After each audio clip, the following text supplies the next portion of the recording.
Hi, I'm trying to create a movie. This is a new app for me called Cast, and I'd like to tell you how to take a running record, as some of you have asked, and today we practiced and looked at the informal reading inventory. So this is a way to do this, and this is taken from a website called Reading A to Z.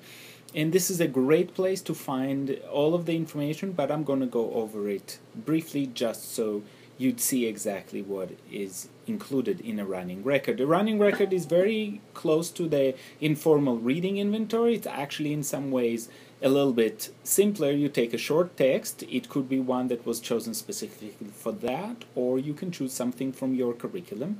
You must make sure that you have one copy and the student has another copy. And then what you do is you mark it just like we did today in class. There are different rules, but in general the same idea holds. That is, we mark insertions, corrections, substitutions, and all of that. The one difference is that in running record, most people tend to mark words read correctly as well. So you put a check mark above a word that is read correctly. The second thing is that guided reading actually provides the length of time between measurement, and you can see that right now in the window. So early on, we do that often, and as kids get older and are able to do more of this, you do this less and less because the movement through those levels is a little bit slower.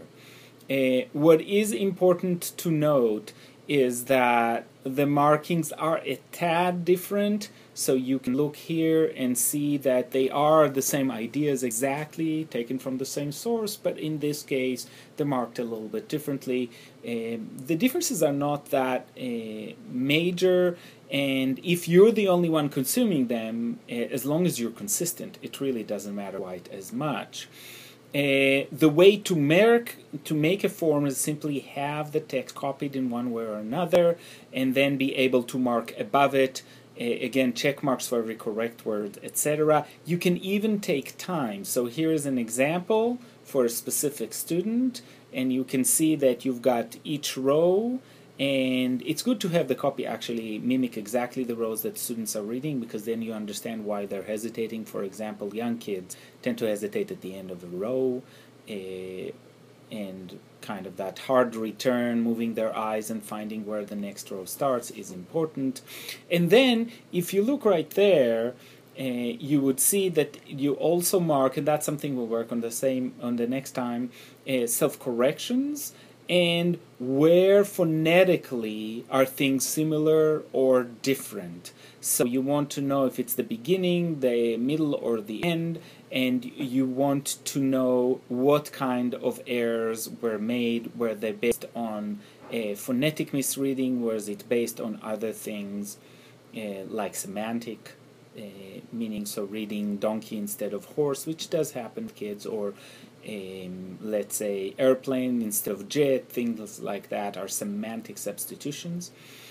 Error rate is, and we talked about this, you can take error rate or you can take accuracy rate. I like talking about the accuracy rate. You can calculate error rate as well. That is, you take the number of errors divided by the total number of the passage. Accuracy rate is exactly the opposite. Take the number of words read correctly, divide by the total number of words read in the passage.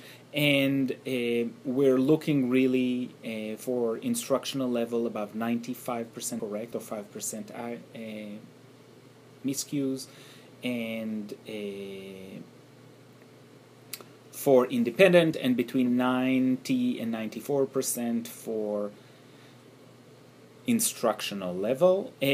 What is very important that doesn't exist in the QRI, and I think is a good addition, is the idea of self-correction rate, and that is the proportion of errors to the number of self-corrections.